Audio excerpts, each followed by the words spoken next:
मेरे प्यारे देशवासियों, नमस्कार।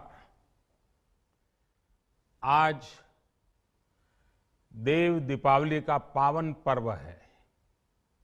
आज गुरु नानक देव जी का भी पवित्र प्रकाश पर्व है।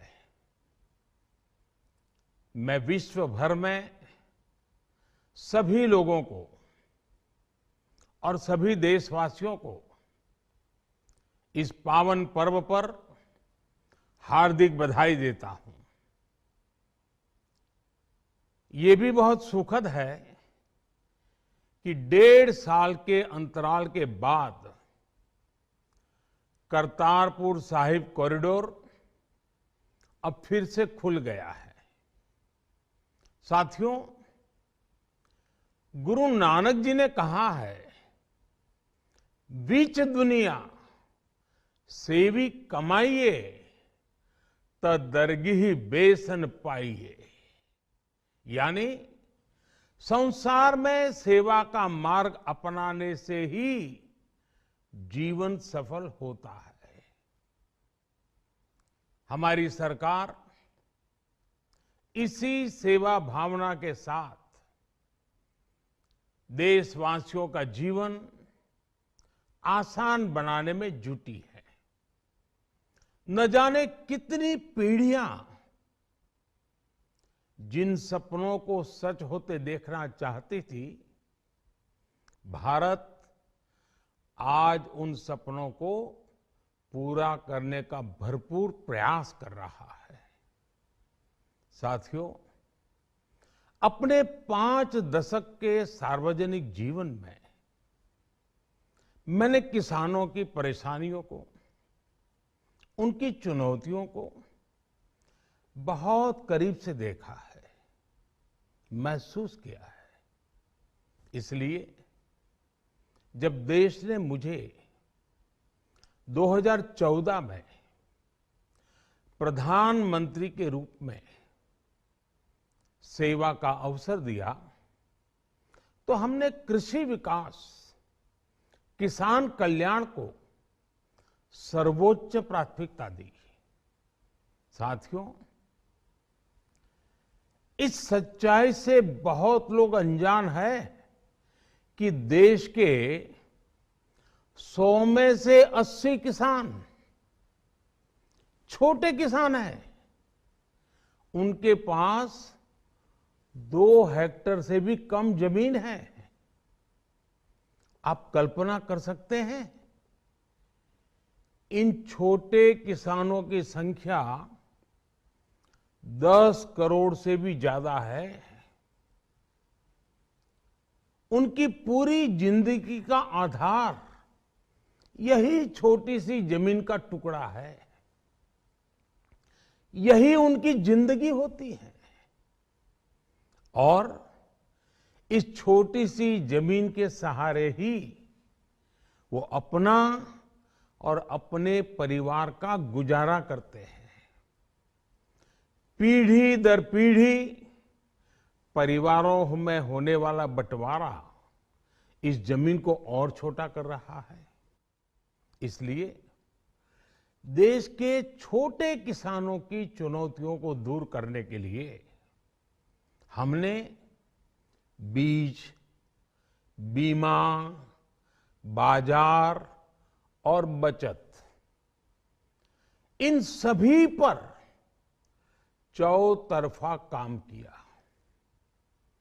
सरकार ने अच्छी क्वालिटी के बीज के साथ ही किसानों को neem coated urea, soil health card, micro irrigation जैसी सुविधाओं से भी जोड़ा। हमने 22 करोड़ सॉइल हेल्थ कार्ड किसानों को दिए और इस वैज्ञानिक अभियान के कारण एग्रीकल्चर प्रोडक्शन भी बढ़ा। साथियों, हमने फसल बीमा योजना को अधिक प्रभावी बनाया। उसके दायरे में ज्यादा किसानों को लाए। आपदा के समय ज्यादा से ज्यादा किसानों को आसानी से मुआवजा मिल सके, इसके लिए भी पुराने नियम बदले। इस वजह से बीते 4 साल में 1 लाख करोड़ रुपए से अधिक का मुआवजा हमारे किसान भाई बहनों को मिला है।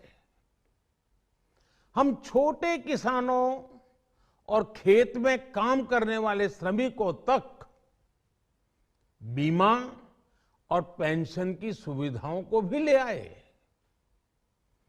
छोटे किसानों की जरूरतों को पूरा करने के लिए सीधे उनके बैंक खातों में 1,62,000 करोड़ रुपए ट्रांसफर किए, सीधे उनके खाते में। साथियों, किसानों को उनकी मेहनत के बदले उपज की सही कीमत मिले, इसके लिए भी अनेक कदम उठाए गए। देश ने अपने रूरल मार्केट इंफ्रास्ट्रक्चर को मजबूत किया। हमने एमएसपी तो बढ़ाई ही, साथ ही साथ रिकॉर्ड सरकारी खरीद केंद्र भी बनाए। हमारी सरकार द्वारा की गई उपज की खरीद ने पिछले कई दशकों के रिकॉर्ड तोड़ दिए हैं।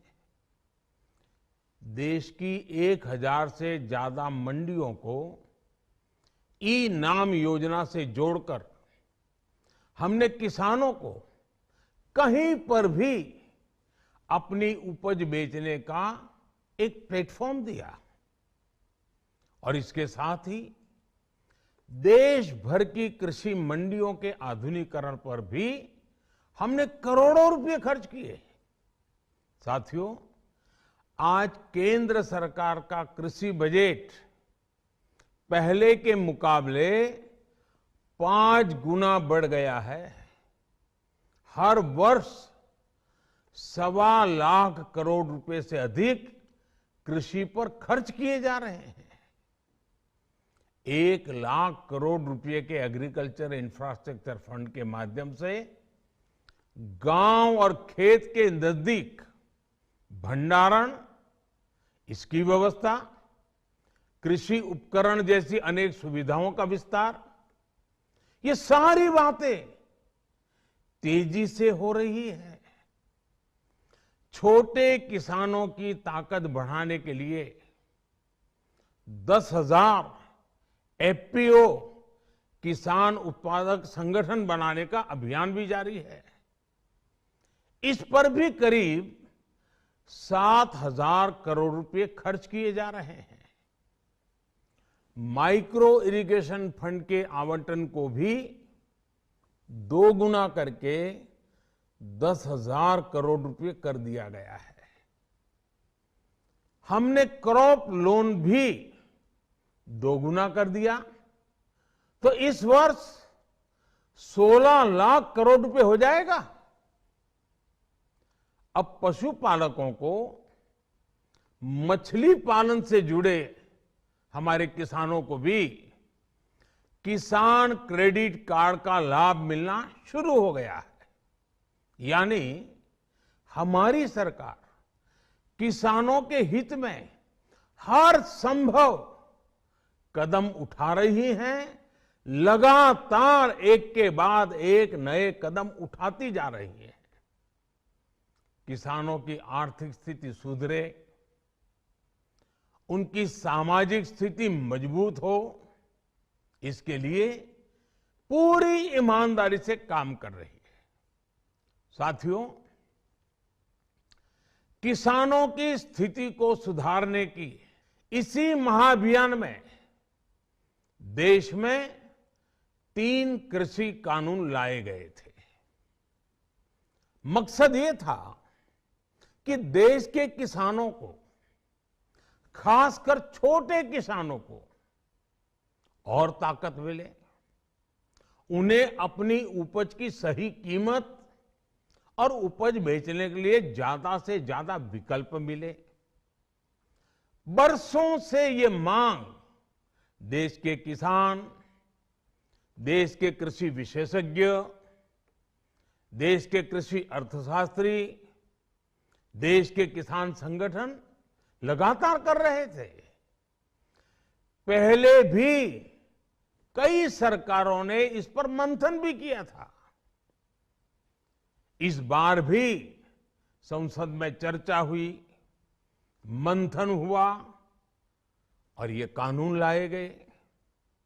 देश के कोने कोने में कोटि कोटि किसानों ने, अनेक किसान संगठनों ने इसका स्वागत किया, समर्थन किया।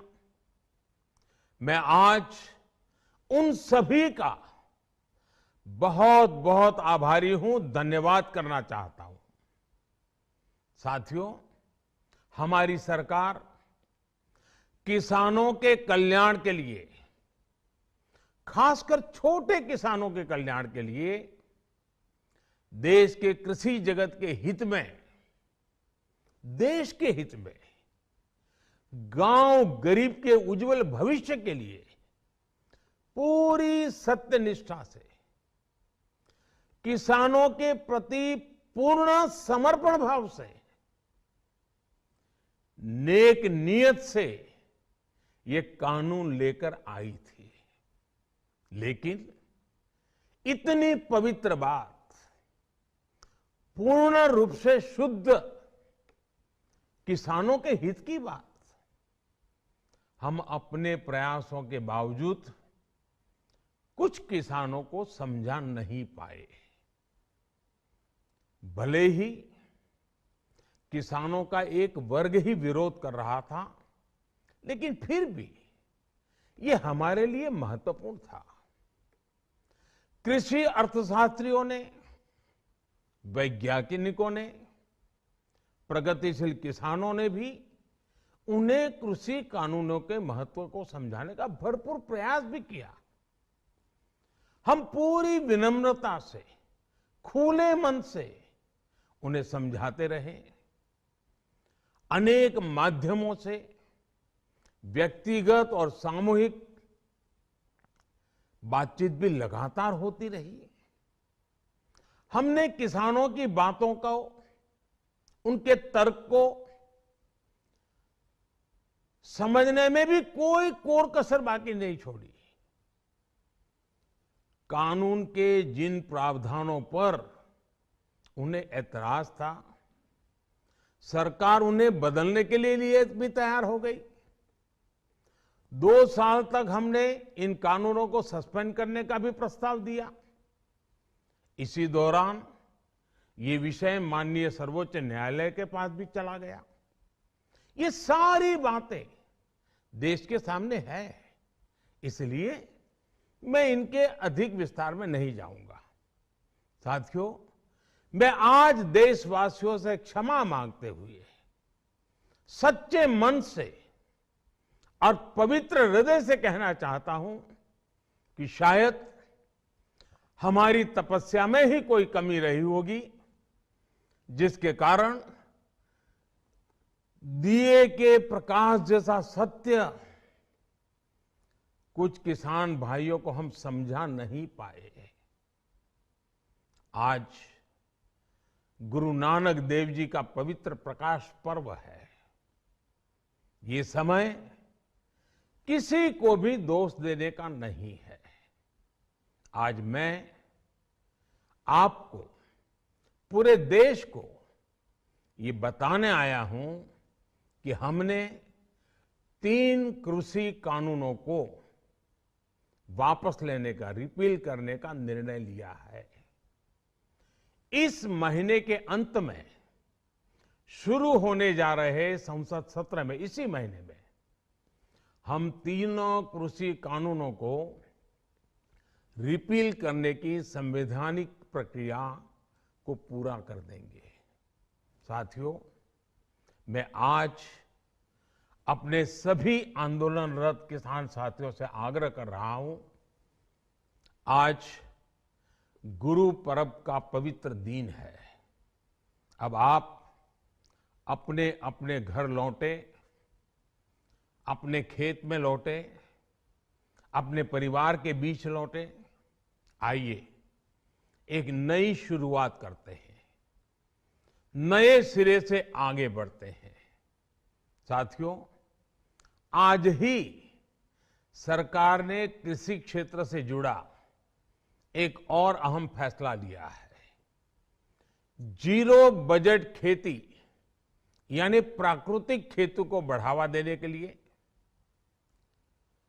देश की बदलती आवश्यकताओं को ध्यान में रखकर क्रॉप पैटर्न को वैज्ञानिक तरीके से बदलने के लिए एमएसपी को और अधिक प्रभावी और पारदर्शी बनाने के लिए ऐसे सभी विषयों पर भविष्य को ध्यान में रखते हुए निर्णय लेने के लिए एक कमेटी का गठन किया जाएगा। इस कमेटी में केंद्र सरकार, राज्य सरकारों के प्रतिनिधि होंगे, किसान होंगे, कृषि वैज्ञानिक होंगे, कृषि अर्थशास्त्री होंगे। साथियों, हमारी सरकार किसानों के हित में काम करती रही है और आगे भी करती रहेगी।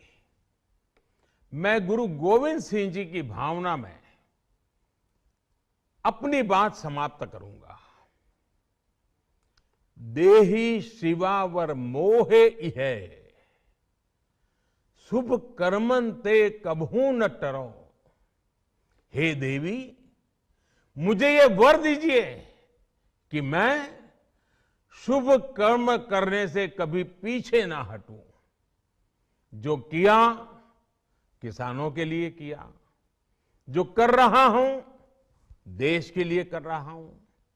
आप सभी के आशीर्वाद से मैंने मेहनत में पहले भी कोई कमी नहीं की थी। आज मैं आपको विश्वास दिलाता हूं कि अब और ज्यादा मेहनत करूंगा ताकि आपके सपने साकार हो सके, देश के सपने साकार हो सके। आपका बहुत बहुत धन्यवाद। नमस्कार।